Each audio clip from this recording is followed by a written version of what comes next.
These rules are simple to learn. Once you've got them, you've got them. We'll look at this in 3 parts. First, we'll look at periods.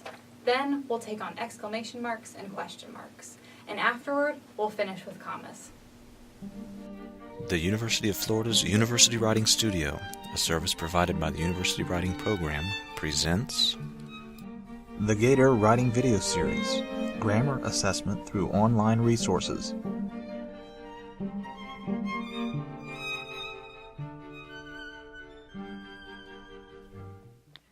All right, let's start by identifying certain punctuation marks as terminal. In other words, at the end of something.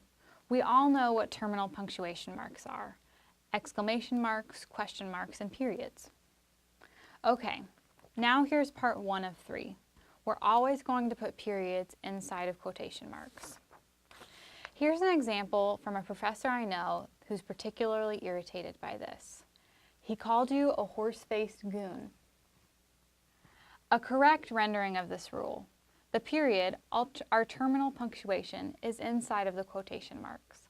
Let's look at an incorrect version of this. He called you a horse-faced goon. Our period is outside of the quotation marks, even though it's part of the end of the sentence, and should therefore be inside. A period should always be inside of the quotation marks. This is what incorrect looks like. Okay, part 2 of 3. Periods always go inside the quotation marks, but when do other forms of terminal punctuation go inside the quotation marks? When they are part of the quotation. Let's take a look. Chandler made it clear he didn't want to work out, but Monica persisted, saying, "No way, with 1 pound to go? Come on." All of the punctuation inside the quotation marks is Monica's, including the last exclamation mark. It goes inside of the quotation marks. Again, we're going to put these terminal punctuation marks inside the quotation marks if the type of punctuation being used is part of the quotation. Chandler demurred again, using a threatening tone, but Monica redoubled her efforts, poking him in the stomach and singing, "What you gonna do, fat boy, huh?" Here, the question marks are Monica's. They go inside the quotation marks. If your terminal punctuation, in this case, your exclamation mark or your question mark, since periods always go inside quotation marks, isn't part of the quotation, put it outside the quotation marks. Let's look at an example.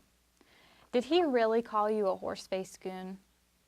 Why is our question mark outside of the quotation marks?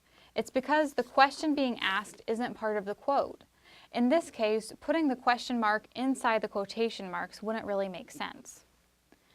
Did he really call you a horse-faced goon? This isn't correct because the question being asked is outside of the quote. In other words, the person calling you a horse-faced goon isn't asking the question. And now part 3 of 3, commas. What to do about commas and quotation marks? Put the commas inside. When my brother called me a horse-faced goon, I emptied a bottle of maple syrup into a sock drawer. There isn't even a reason to put a comma outside of the quotation marks. Let's look at an incorrect example. When my sister called me a horse-faced goon, she received similar treatment. Anyone who teaches has seen many, many examples of this. A comma does not belong directly outside of the quotation marks, ever. When my sister called me a garden variety dimwit, she received similar treatment. That's better. Commas go inside the quotation marks. There are lots of complicated and subtle rules of citation. Rules for rendering a quote within a quote, rules for quoting several lines of text, rules for when you're writing a research paper in MLA or APA format, but those rules are the subject of another module. Here, we're dealing with the basics. If you get the basic rule right once and for all, you're well on your way to irritating fewer professors. Let's drill. Male students, I know you've been shifting uncomfortably in your seats due to all of the Friends references, but don't pretend you've never seen Friends. I know you have. Let's drill. After all the name calling, my siblings and I had a conversation now known as the Smith family truce. Correct or incorrect? Periods should always go inside quotation marks, so this is an example of a correct sentence. My sister also asked, "Where did you find such glue-like maple syrup anyway?" Correct or incorrect? Since the question mark is part of my sister's quotation, it should be going inside the quotation marks. This sentence is correct. I cannot name my sources, I replied with satisfaction. Correct or incorrect? In this example, the exclamation mark should go within the quotes because it's part of the quotation as a whole. It's correct. Did she mean to know that the syrup's catchphrase called it maple sugar superglue? Correct or incorrect? This sentence is correct because the question mark is applying to the sentence as a whole, not just the text that's within the quotation marks. When I saw the words maple sugar superglue, I knew just how to use it. Correct or incorrect? This example is going to be correct because commas always go inside quotation marks. Well, it sure would smell better on pancakes than in my sock drawer, my sister lamented. Correct or incorrect? This sentence is going to be incorrect because a comma should always go inside of the quotation marks. She then complained about how all her winter stockings were stuck together and smelled like maple leaves and feet. Correct or incorrect? In this example, it's going to be correct because periods should always go within the quotation marks. How do you even know the smell of maple leaves and feet? I asked and strongly cautioned her that she should probably wash her smelly clothes more. Correct or incorrect?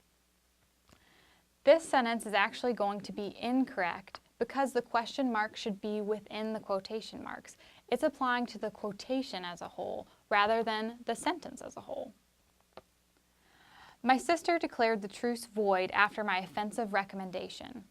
Correct or incorrect? This sentence is correct because the exclamation mark should apply to the sentence as a whole, not just my recommendation inside the quotation marks. You're done. You now know how to use a comma when quotation marks are involved. You also know how to use a period when quotation marks are involved. And you know how to use other forms of terminal punctuation when quotation marks are involved. Plus, you now know the definition of what a terminal punctuation is. When you're ready to go to the next level, when you're ready to engage in larger issues involving how to quote a text as part of a scholarly argument, we'll be there for you with modules on APA and MLA format. In the meantime, enjoy your newfound knowledge. See you soon.